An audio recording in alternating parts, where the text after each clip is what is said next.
नमस्कार दोस्तों, जय हिंद। स्वागत है आप सभी का यूपी रेगुलर क्लासेस के इस ऑनलाइन प्लेटफॉर्म पे। और जैसा कि आपको पता है कि यूपी पीसीएस आरओ या आरओ की परीक्षाएं नज़दीक हैं, फिक्स हैं, जिसके संबंध में जो अभ्यास सीरीज चल रही है, जिसमें हम लोग 40,000 एमसीक्यू क्वेश्चंस के माध्यम से पूरे सिलेबस के रिवीजन और 1990 से लेकर 2024 तक के जितने भी लेटेस्ट पैटर्न पे क्वेश्चन पूछे जा चुके हैं उनके एक्सप्लेनेशन कर रहे हैं। ठीक, तो आज हमारी क्लास है इंडियन ज्योग्राफी की। ठीक है, इंडियन ज्योग्राफी, और इंडियन ज्योग्राफी में भी क्लास नंबर 12 है। इसके पहले 11 क्लासेस ऑलरेडी इंडियन ज्योग्राफी में हो चुकी है, उसको बहुत अच्छे से देख लेना है, सभी की प्लेलिस्ट बनी हुई है। एक चीज़ और बता दूं, जियोग्राफी में वर्ल्ड जियोग्राफी, इंडियन ज्योग्राफी दोनों हम लोग करते हुए चल रहे हैं। ठीक, लेकिन आप लोग इंडियन जियोग्राफी को थोड़ा सा ज़्यादा डिटेल्ड में देखना। अगर रिविजन कर रहे हो, थोड़ा सा अच्छा रिविजन इंडियन जियोग्राफी करना। वर्ल्ड जियोग्राफी में ऊपर ऊपर से भी देख लोगे तो चीज़ें कवर हो जाएंगी। ठीक है, लेकिन इंडियन ज्योग्राफी को थोड़ा सा अच्छे से देखना, खासकर पीसीएस के लिए, खासकर ये पीसीएस के लिए। आरओ के लिए चूंकि अभी टाइम है 3 महीने का, तो इंडियन और वर्ल्ड ज्योग्राफी, चूंकि वर्ल्ड ज्योग्राफी में थोड़ा सा अच्छे प्रश्न भी आरओ में पूछ लिए जाते हैं, तो उसमें वर्ल्ड को भी थोड़ा सा अच्छे हुए देखते चलना है। लेकिन अगर आप लोग केवल पीसीएस को टारगेट कर रहे हो कि मुझे पीसीएस ही देखना है, तब तो ऐसे करो। अब पीसीएस आरओ दोनों है, तो भाई साहब थोड़ा सा अच्छे से देखना है इस बार। ठीक है, क्योंकि जैसे खबर आ रही है कि पेपर 2 दिन में होने वाला है, हालांकि अभी ऑफिशियल कुछ नहीं है, लेकिन फिर भी अगर 2 दिन में हुआ तो भाई क्वेश्चन की संख्या बढ़ जाएगी, थोड़े से अच्छे अच्छे क्वेश्चन पूछे जाएंगे, तो उनको याद करना हमारा काम रहेगा। क्लियर है? तो चलिए खैर शुरुआत करते हैं आज के सेशन की। उससे पहले चैनल पर है सब्सक्राइब, वीडियो को लाइक और शेयर जरूर कर देना है। तो इंडियन ज्योग्राफी की क्लास 12 का पहला प्रश्न आपके स्क्रीन पर ये रहा। बहुत ही अच्छा प्रश्न और लेटेस्ट प्रश्न है। इसी टाइप के प्रश्न पूछे जा रहे हैं। अब नदियों से बहुत ही कम प्रश्न बनते हैं, पहाड़ियों से कम बनते हैं, अब आपका संसाधनों से ज़्यादा क्वेश्चन बनते हैं। देखिए क्या कह रहा है, निम्नलिखित में से कौन सी जल विद्युत आधारित परियोजना नहीं है। अब पीसीएस जे 2023 में ही पूछा गया है कि जल विद्युत आधारित परियोजना नहीं है। तो देखिए एक एक परियोजनाएं पता होनी चाहिए या तो एलिमिनेट होना चाहिए। तो जल विद्युत आधारित परियोजना नहीं है, तो भाई साहब ऑप्शन ए झानोर वाली जो परियोजना है, ये जल विद्युत आधारित परियोजना नहीं। तो कैसी है? ये गैस आधारित परियोजना है, गैस आधारित परियोजना। ठीक है, ये कैसी है? गैस आधारित परियोजना है। झानोर है कहां पर? तो ये गुजरात में है, गुजरात में। क्लियर है? एक चीज और, पीसीएस में यूपीपीएससी आयोग ने अभी तक जितने पेपर करा दिए हैं 2024 में, हाल ही में 2-3 पेपर उसने कराए हैं, तो उनको अच्छे से रट लेना है एक बार। ठीक है, जैसे कृषि वाला पेपर कराया था, तो हो सकता है कृषि वाले क्वेश्चन कुछ रख दे उसमें। ठीक, तो क्वेश्चनों को जरूर देख कर जाना। ठीक, उसके बाद बात करें अगर कोल्डम, आपने सुना कोल डैम कहाँ पे? सतलज नदी पे है, सतलज नदी पे, तो ये जल विद्युत है। रम्मम भी सतलज नदी पर ही है, रम्मम। सिंगरौली, सिंगरौली तो उत्तर प्रदेश में है, सोनभद्र में है। कहाँ पे है? सोनभद्र में। ये जल विद्युत आधारित परियोजना है। ठीक है, तो झानोर जो है ये गैस आधारित परियोजना है, इस वजह से ऑप्शन ए बिल्कुल सही है। आगे चलते हैं अगले प्रश्न में।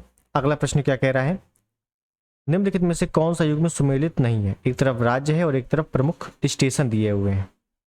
देखते हैं।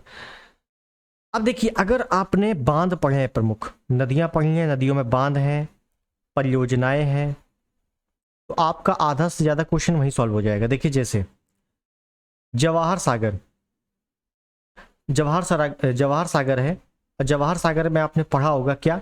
चंबल नदी।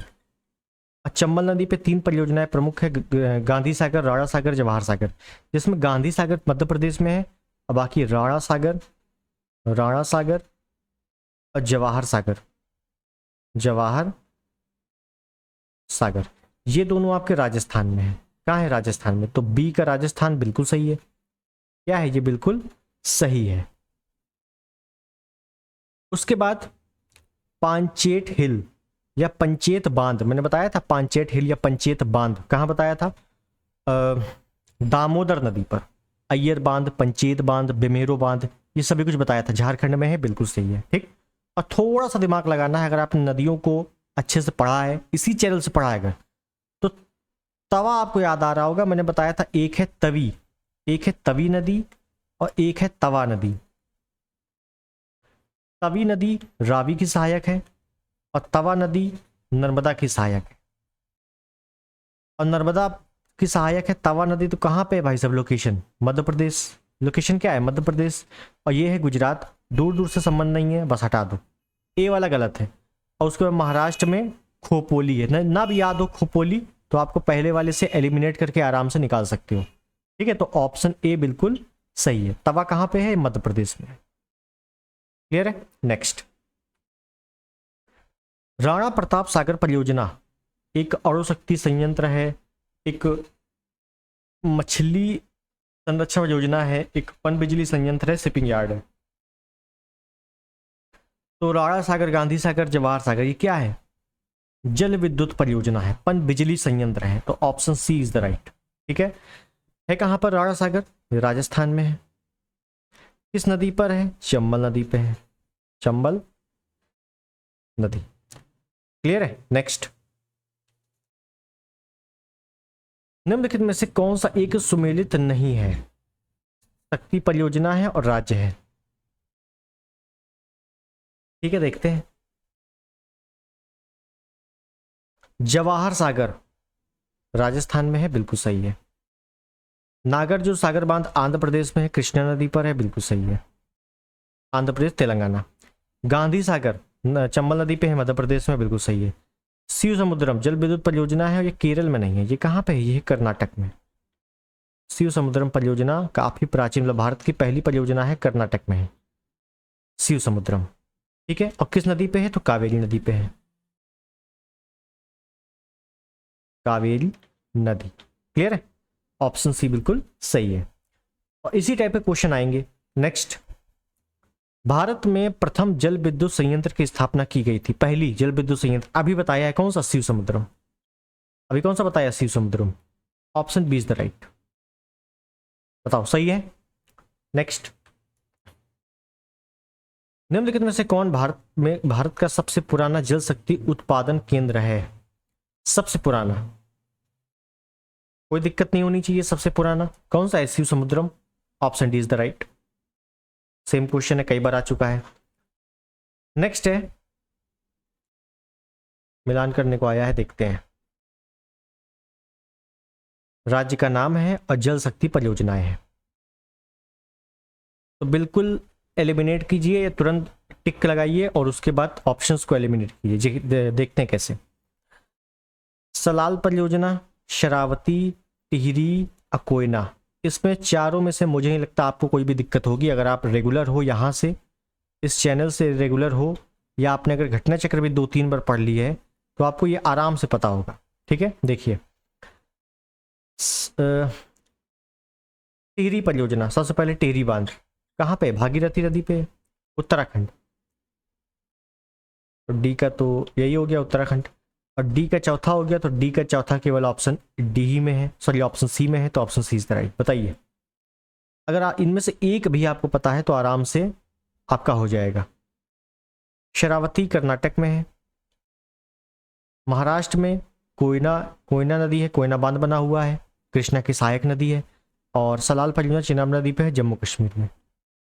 ठीक है, हो गया। ऑप्शन सी बिल्कुल सही है। और ये याद रखना है कि सब जल शक्ति परियोजनाएं हैं। ठीक, नेक्स्ट, निम्नलिखित में से युग्मों में से कौन सा सही सुमेलित नहीं है? कौन सा सही सुमेलित नहीं है? ठीक है, देखते हैं कौन सा सही सुमेलित नहीं है। उकाई परियोजना ताप्ती नदी पे है, गुजरात में, बिल्कुल सही है। मेट्टूर बांध कावेरी नदी पे है, मेट्टूर बांध कावेरी नदी पे है, बिल्कुल सही है। तवा प्रोजेक्ट कृष्णा पे दूर दूर तक नहीं है। क्यों? क्योंकि तवा तो नर्मदा की सहायक है, और नर्मदा की सहायक है तो कहाँ होगी? मध्य प्रदेश में होगी। ठीक है, तो इस वजह से बी वाला बिल्कुल गलत है।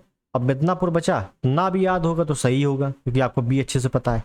ठीक, तो ऑप्शन भी बिल्कुल यहाँ पे सही है। नेक्स्ट, नाथपा झाकड़ी बड़ी जल विद्युत परियोजना है जो स्थित है। नाथपा परियोजना कहाँ पे? सतलज नदी पे है। नाथपा परियोजना किस नदी पे? सतलज नदी पे है। तो ऑप्शन सी बिल्कुल सही है। नेक्स्ट, निम्नलिखित युग्मों में से कौन सा सही सुमेलित नहीं है? ताप ग्रह है और राज्य है। तो देखिए बाढ़ ताप विद्युत ग्रह आपका बिहार में है। बाढ़ वाला कहाँ है? बिहार में। बिल्कुल ऐसे याद रखो कि बिहार का सो कोसी नदी को कहते हैं, कोसी नदी से बाढ़ आ जाती है, तो बाढ़ कहाँ पे है? बिहार में। ठीक। लारा, लारा कहाँ पे है? छत्तीसगढ़ में है, ये भी बिल्कुल सही है।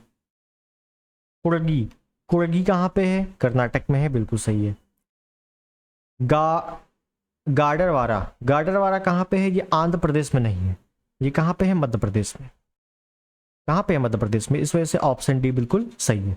और ये सभी ताप विद्युत परियोजनाएं, जो छोटी छोटी परियोजनाएं हैं, याद कर लेना है लेटेस्ट, क्योंकि आने वाले एग्जाम में हो सकता है यहीं से आपको प्रश्न देखने को मिल जाए।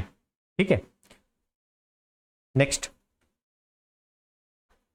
निम्नांकित में से किस देश के सहयोग से ओबरा ताप विद्युत केंद्र की स्थापना की गई थी? ओबरा, ओबरा हो गया, अनपरा हो गया, ये सब कहाँ पे है? ये है आपका सोनभद्र, यूपी में। ठीक है, तो ओबरा की स्थापना किसकी सहायता से हुई थी? तो ये रूस की सहायता से हुई थी। Option D is the right. किसकी सहायता से? रूस की सहायता से। और ये है किसका ओबरा? ये एनटीपीसी का है, एनटीपीसी। नेक्स्ट। भारत में प्रमुख शक्ति परियोजनाएं हैं। तो देखिए भारत में वर्तमान में भी जो शक्ति परियोजनाएं हैं प्रमुखता वो कोयला आधारित हैं। कैसी हैं? कोयला आधारित है। उसके बाद हम जल विद्युत आधारित कह सकते हैं, लेकिन वर्तमान में हम कोयला आधारित बोलेंगे। ठीक है, ऑप्शन भी बिल्कुल सही है, कोयला आधारित। अब यहां से देखिए पिछले टर्न पे मैंने आपको बताया था प्राकृतिक गैस, खनिज तेल, उसके बारे में डिटेल हम लोगों ने चर्चा की थी। आज के इस सेशन में हम लोग कोयले के बारे में देख लेते हैं, क्योंकि कोयले से भी अच्छे खासे प्रश्न पूछे जाते हैं कि कोयला क्षेत्र कौन सा है, ठीक, कोयला कितने प्रकार के। ठीक है, थोड़ा सा 5 मिनट देखेंगे इसके बारे में। देखिए अब मैं अगर बात करूं कोयले की, 1 मिनट, अगर मैं कोयले की बात करूं, कोयला, तो आप बता सकते हो कि कोयला क्या है, कैसी ऊर्जा है, परंपरागत है, गैर परंपरागत है।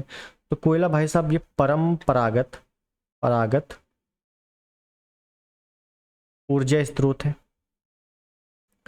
ठीक है, उसके बाद अगर बात करें कोयला नवीकरणीय है या अनवीकरणीय है, तो नवीकरणीय नया तो बनाया नहीं जा सकता, पुराना ही है, तो अनवीकरणीय है। कैसा है? अनवीकरणीय ऊर्जा स्रोत है। ठीक है, ये 2 पॉइंट अच्छे से याद रखना है।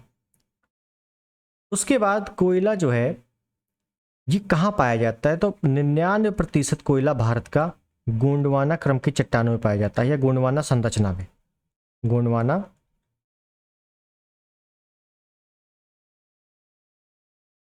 संरचना में पाया जाता है। कोयला कहाँ पाया जा रहा है? गोंडवाना संरचना में पाया जा रहा है वर्तमान में। जैसे मैंने आपको प्रमुख चट्टानें करवाई थी, जैसे आर्कियन है, धारवाड़ है, कुड़प्पा है, विंध्यन है, गोंडवाना है। मैंने बताया था गोंडवाना में सबसे अधिक कोयला है और धारवाड़ में सबसे अधिक धात्विक खनिज है। ठीक है, ये आपको अच्छे से पता है।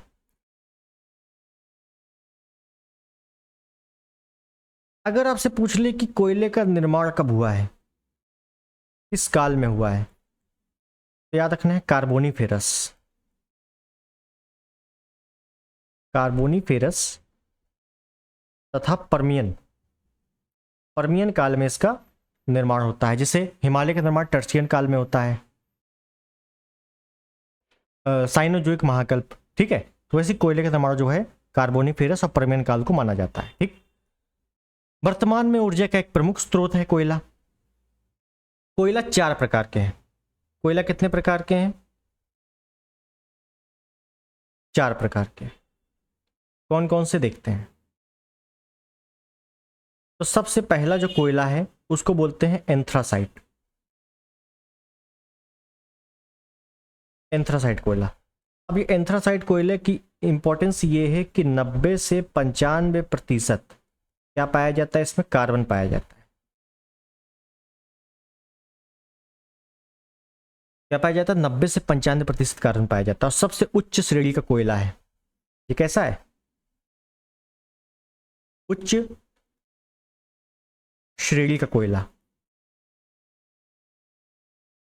अब एक चीज समझो, यही 95% कार्बन अगर 100% हो गया तो यही आगे चल के क्या हीरा बन जाता है। तो हीरा क्या है, कार्बन का अपर रूप है। तो याद रखना है एंथ्रासाइट कोयला ही अगर 95% कार्बन है, यही 100% हो गया तो क्या बन जाएगा, हीरा बन जाएगा। कहाँ पाया जा रहा है ये, तो हर जगह नहीं पाया जाता ये वर्तमान में अगर भारत में देखेंगे तो जम्मू कश्मीर का एक क्षेत्र है रियासी, सियासी बोल दिया, कौन सा क्षेत्र है, रियासी क्षेत्र। ठीक है, तो रियासी क्षेत्र में, जम्मू कश्मीर के रियासी क्षेत्र में ये एंथ्रासाइट कोयला पाया जाता है। ठीक, उसके बाद दूसरे लेवल का कोयला देख लें तो एक होता है बिटुमिनस। बिटुमिनस बिटुमिनस की खासियत क्या है कि ये मध्य श्रेणी का कोयला है। ऐसी श्रेणी है इसकी, मध्य श्रेणी है। ठीक है, और इस पे जो कार्बन प्रतिशत होता है ये लगभग 48 से 70% के मध्य होता है। ठीक है, सबसे ज़्यादा यही पाया जाता है। इसी को व्यापारिक कोयला बोलते हैं, व्यापारिक कोयला या घरेलू कोयला, घरेलू कोयला। ठीक है, तो सर्वाधिक भंडार भी इसी का है, सर्वाधिक भंडार इसी कोयले का है, बिटुमिनस कोयले का। जैसे भारत में अगर बात करें, छोटा नागपुर पठार क्या है, भारत का रूर है। क्यों? क्योंकि गोंडवाना क्रम इस सैलों से वहां से क्या है, बिटुमिनस कोयले का सबसे अधिक उत्पादन होता है। ठीक है, तो बिटुमिनस कोयला इंपॉर्टेंट है।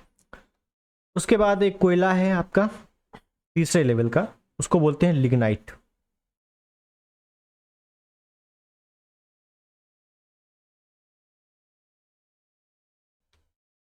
लिग्नाइट कोयला में क्या है कि इसमें कार्बन का परसेंट 30 से 50% है। इसी को भूरा कोयला भी कहा जाता है, ब्राउन कोक कोयला, ब्राउन कोल। ठीक है ना, तो भूरा कोयला किसको कहते हैं, लिग्नाइट कोयले को कहते हैं। निम्न कोटि का कोयला है, निम्न कोटि का कोयला है, निम्न श्रेणी का कोयला है। ठीक, उसके बाद चौथा एक कोयला है जिसको बोलते हैं पीट। क्या बोलते हैं, पीट कोयला। सबसे बेकार कोयला है, सबसे निम्न श्रेणी का कोयला। नमी की मात्रा अधिक होती है, नमी की मात्रा अधिक। अगर आपसे पूछेगा नमी की मात्रा किस कोयले में अधिक होती है, तो पीट कोयले में। क्लियर है, 4 प्रकार के कोयले थे, बहुत ही छोटे छोटे क्षेत्र, सॉरी क्या कहते हैं उनके टॉपिक। इन कोयलों की जो भी विशेषताएं हैं 3-4 पॉइंट में कवर हो गया। अब आगे देखें, अब हमसे क्या पूछेगा, क्वेश्चन आएगा कोयला क्षेत्र बताइए, निम्नलिखित में से कौन सा कोयला क्षेत्र नहीं है, निम्नलिखित में से कौन सा है। ठीक, तो ये इंपॉर्टेंट है। पिछले टर्न पे हम लोगों ने प्राकृतिक तेल, प्राकृतिक गैस, खनिज तेल के बारे में जाना था, आज हम लोग कोयले के बारे में देखेंगे। देखिए, तो सबसे पहले हम लोग देखें मध्य प्रदेश में कोयला क्षेत्र, हेडिंग डाल लेना है कोयला क्षेत्र। और यहां से आप PYQ देखना, RO का डिक्टो क्वेश्चन मिलेंगे आपको। अब बुक में कोयला क्षेत्र ढूंढते रहोगे, नोट करने में प्रॉब्लम हो जाएगी। और पहले से नोट है तो अच्छी बात है, नहीं नोट है तो इसको अच्छे से नोट करो। तो पहले हम लोग देखते हैं मध्य प्रदेश। मध्य प्रदेश में कौन कौन से क्षेत्र हैं, याद रखना। एक है सिंगरौली, सिंगरौली यूपी में भी है, मध्य प्रदेश में भी है। एक है सोहागपुर, कोयला क्षेत्र मध्य प्रदेश में कौन सा है, सोहागपुर। एक है उमरिया, बहुत पूछा गया है उमरिया। एक है तातापानी, तातापानी अलग, तप्तपानी अलग। और उसके बाद है एक रामकोला, रामकोला ये कहाँ के है, मध्य प्रदेश से, बहुत इंपॉर्टेंट है, याद रख लेना है। उसके बाद एक सिक्किम का याद आ रहा है, सिक्किम, सिक्किम का लिख लेना है। सिक्किम का है रोरजीत घाटी, रोरजीत घाटी किसके लिए प्रसिद्ध, कोयले के लिए। ठीक है, जैसे एक अरुणाचल प्रदेश में बताया था निगरू क्षेत्र, खनिज तेल के लिए था। ठीक, उसके बाद अगर हम लोग चले छत्तीसगढ़, बहुत आ चुका है छत्तीसगढ़ का एग्जाम में, और खासकर RO वाले में 2016 2017 दोनों में। एक तो छत्तीसगढ़ में है कोरबा, एक है झिलीमिली, एक है चिरीमिरी, एक है विश्रामपुर। झिलीमिली, चिरीमिरी, विश्रामपुर कहाँ पे है? उड़ीसा में। उसके बाद मोस्ट इंपॉर्टेंट उड़ीसा, उड़ीसा। तो उड़ीसा में जो प्रमुख क्षेत्र हैं वो है, एक है तलचर, तलचर, ठीक है, याद रखना है, और एक है रामपुर हिंगिर, रामपुर हिंगिर क्षेत्र। ये कहाँ का है? उड़ीसा का है, ठीक है, याद रखना है बहुत अच्छे से। और आगे चलें, अगर और आगे चलें तो एक आपने तेलंगाना का जरूर सुना होगा। तेलंगाना का 2-3 बार पूछा जा चुका है। कौन से क्षेत्र? एक है सिंगरैनी, इसी वजह से पूछा जाता है क्योंकि सिंगरौली सिंगरैनी में बड़ा कंफ्यूजन होता है। सिंगरौली मध्य प्रदेश और सिंगरैनी तेलंगाना। एक है करीम नगर, करीम नगर। एक है वारंगल, वारंगल तो पता ही होगा कि तेलंगाना का पुराना नाम क्या था, वारंगल। एक है तंदूर, एक है सस्ती, सस्ती बहुत बार आ चुका है। सस्ती कहाँ का क्षेत्र है? कोयला का, तेलंगाना में, ठीक है।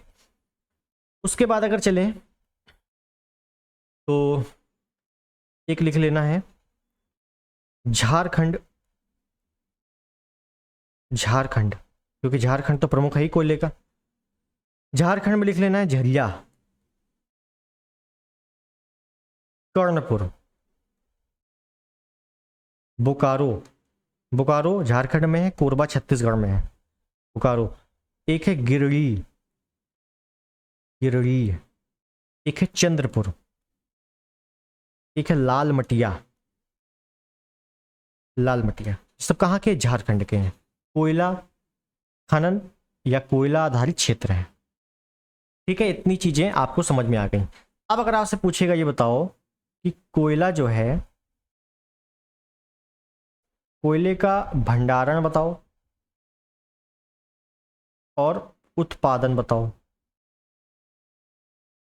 तो याद रखना है कि भंडारण में पहले नंबर पे है झारखंड। ऊपर के 3 याद कर लेना, इंपॉर्टेंट है। झारखंड है, फिर उसके बाद उड़ीसा है, फिर उसके बाद छत्तीसगढ़ है, छत्तीसगढ़। उत्पादन में पहले नंबर पे छत्तीसगढ़ है,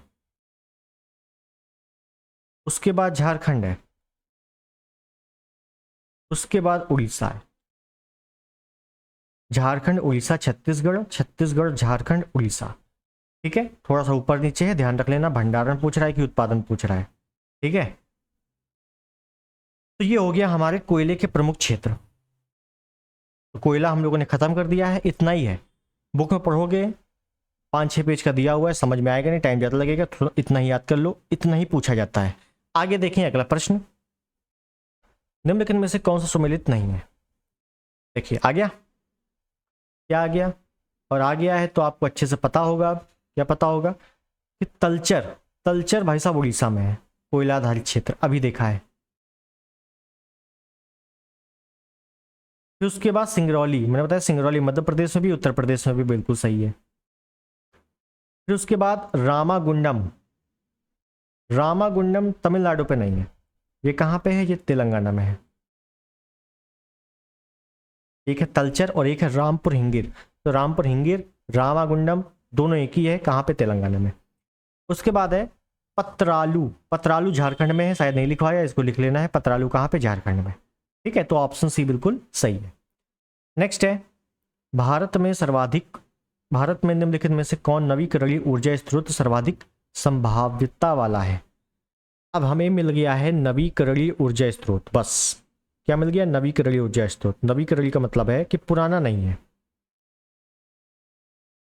पुराना ऊर्जा स्रोत नहीं है, मतलब नया है। और नया क्या है? सौर सेल, सौर शक्ति, सौर ऊर्जा क्या है? नवीकरणीय है, अपरंपरागत है। Option is the right. सब करवा दिया है। नेक्स्ट, प्रदूषण रहित ऊर्जा का स्रोत है जिसमें प्रदूषण नहीं होता। भाई कोयले में, ये तो कॉमन सेंस वाला क्वेश्चन है।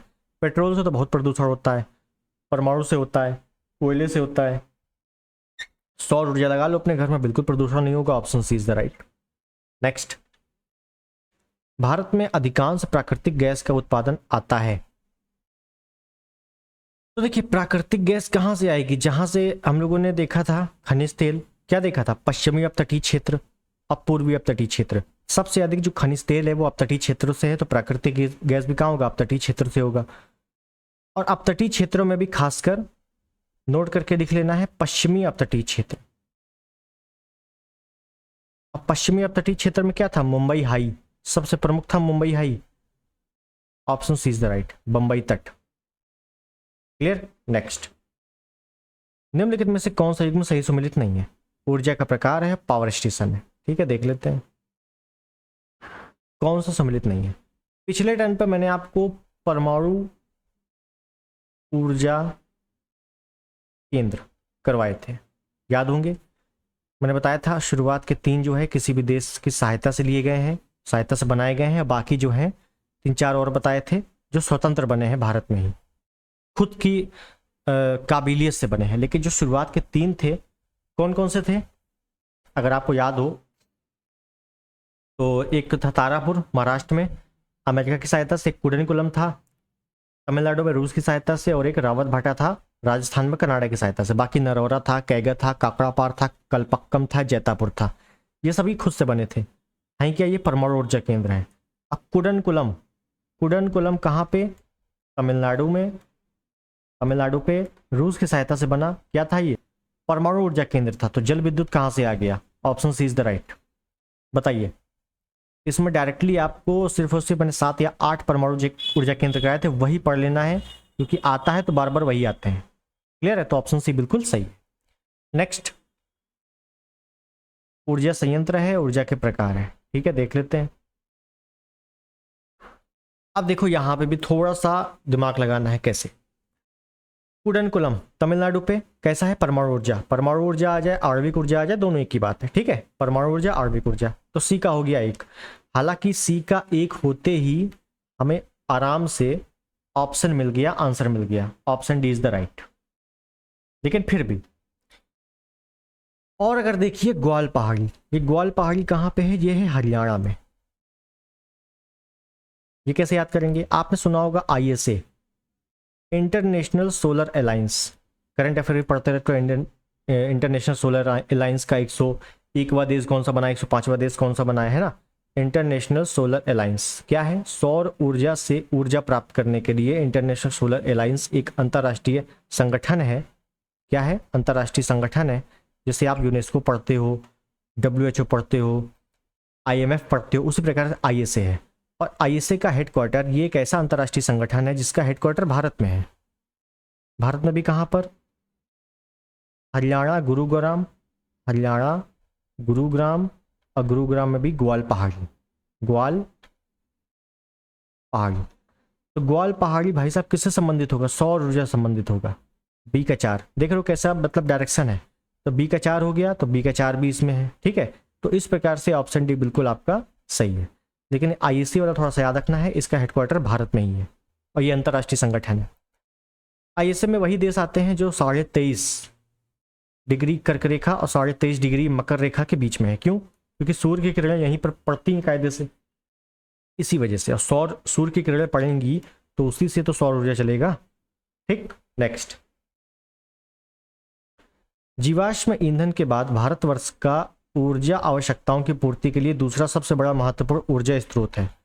RO 2021 में आया हुआ प्रश्न है कि जीवाश्म ईंधन, जीवाश्म ईंधन का मतलब है कि पेट्रोलियम यूज करते हैं हम, तेल यूज करते हैं, प्राकृतिक तेल, गैस यूज करते हैं, ये सब क्या है, जीवाश्म ईंधन है। कोयला है, कोयला भी तो जीवाश्म ईंधन है, कोयला, ये सब क्या है, जीवाश्म ईंधन है। और इसके बाद हम क्या यूज करते हैं सबसे अधिक, तो सबसे अधिक यूज हो रहा है सौर ऊर्जा वर्तमान में। तो ऑप्शन डी बिल्कुल सही है। ठीक, नेक्स्ट,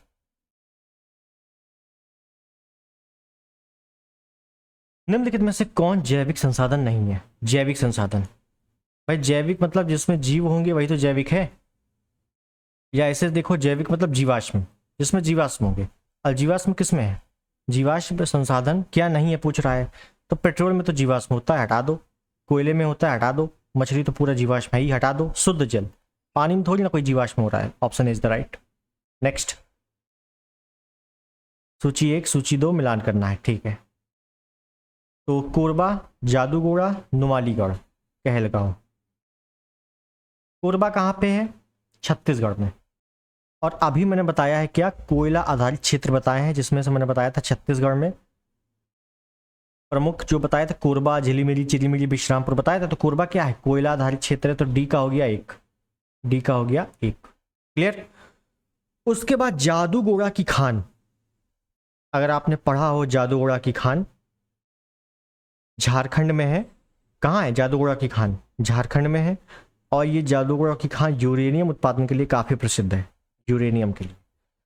तो सी का हो गया 4, सी का हो गया 4। ठीक है, तो option B is the right. Numaligarh तेल शोधन, नुमालीगढ़ बुगाली गांव कहाँ का था, असम का था, असम का। असम में जो कुएं खोदे गए थे, तो असम के लिए जो प्रमुख खनिज तेल उत्पादन वाले क्षेत्र थे, हमने बताया था असम में क्या क्या है। एक बताया था डिगबोई, फिर नूनामती, बुगाली गांव, नुमालीगढ़, ये 4 प्रमुख बताए थे असम में तेल परिशोधनशाला। तो ए का हो गया 2। ठीक है। और फिर कहलगांव, कहलगांव क्या बचा, ताप विद्युत क्षेत्र बचा। क्लियर। इस वजह से ऑप्शन भी बिल्कुल सही है। 2 भी कोई अगर पता होंगे तो आराम से हो जाएगा। नेक्स्ट, निम्न में से कौन सा क्षेत्र ज्वारीय ऊर्जा का उत्पादन का प्रमुख क्षेत्र है। अब ये ज्वारीय ऊर्जा क्या है, ज्वारीय ऊर्जा से आपको एक शब्द मिल रहा होगा ज्वार, और ज्वार से मिल रहा होगा ज्वार भाटा। ठीक है। होता क्या है, मान लो जैसे ये है समुद्र, महासागर है, महासागर है। अब महासागर में जब लहरें उठती हैं, लहरें उठती हैं, ज्वार भाटा आता है, तो ये क्या होता है, पानी खूब आगे तक आ जाता है, पानी खूब आगे तक आ जाता है। और जब आगे तक आ जाता है तो इसको वापस लौटना भी है। भाई पानी ऐसा थोड़ी है कि आगे आ गया तो आगे बस गया, भाई वापस लौटेगा। तो जब वापस जाएगा पानी स्पीड से, तो यहीं पर क्या होता है, टरबाइन लगा होता है। और जब वापस जाएगा तो क्या होगा, ये टरबाइन घूमेगी, इससे क्या पैदा होगी, विद्युत पैदा होगी, बिजली पैदा होगी। बस यही चीज़ है, सिंपल सा। जहाँ जहाँ ज्वार आते हैं या जहाँ जहाँ तट है, वहाँ पर ज्वारीय ऊर्जा के प्रमुख केंद्र है। जैसे बंगाल की खाड़ी भी तट है, मन्नार की खाड़ी भी है, कच्ची की खाड़ी भी है, खंबाती खाड़ी भी है, चारों में है। लेकिन जो प्रमुख है वो है खंबाती खाड़ी। सबसे ज़्यादा जो ज्वार आ रहा है वो खंबात की खाड़ी में आ रहा है, गुजरात वाले क्षेत्र में। और गुजरात में एक तट सुना होगा, ओखा तट, ओखा तट, जहाँ पे सबसे अधिक ऊंचे ऊंचे ज्वार आते हैं, भारत का एकमात्र क्षेत्र है। ठीक है। इस वजह से ऑप्शन सी बिल्कुल सही है।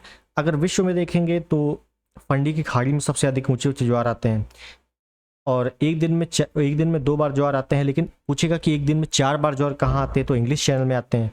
वो वर्ल्ड जियोग्राफी के चैप्टर है ज्वार भाटा, उसको भी हम लोग कायदे से देखेंगे। क्लियर है। तो मेरे हिसाब से इतनी चीजें आपको समझ में आ गई होंगी। ठीक, आगे चलें। ओके, तो हमारे सारे प्रश्न हो गए हैं समाप्त। आज हम लोगों ने इंडियन ज्योग्राफी के ऊर्जा संसाधन वाले प्रश्न और देखे थे। ठीक है। अब बहुत अच्छे अच्छे प्रश्न हैं, यहाँ से प्रश्न बनते ही बनते हैं। 1 से 2 प्रश्न फिक्स है कि यहाँ से इस चैप्टर से आते ही आते हैं। ठीक, थोड़ा सा अच्छे से देखना इसको और प्रैक्टिस करते रहना। घटना चक्र है उसको ख़त्म कर डालो कायदे से, घटना चक्र को ख़त्म कर डालो, अपने नोट्स को ख़त्म कर डालो, किताबों को बाय बाय बोल दो, किताब मत छूना और सिर्फ उससे प्रैक्टिस करो। और करंट अफेयर, भले जीएस थोड़ी कम पढ़ लो, इन करंट अफेयर को अच्छे से पढ़ो, क्योंकि 35 नंबर 30 से 35 क्वेश्चन आएंगे करंट अफेयर के। ठीक है, तो करंट अफेयर थोड़ा सा अच्छे से कवर करो। ठीक, तो मुझे लगता है समझ में आ गया हो चीज़ें, समझ में आ गई है चीज़ें। चैनल पर नए हो सब्सक्राइब कर देना, वीडियो को लाइक कर देना और शेयर कर देना। मिलते हैं अगले वीडियो में, तब तक के लिए नमस्कार, जय हिंद, वंदे मातरम।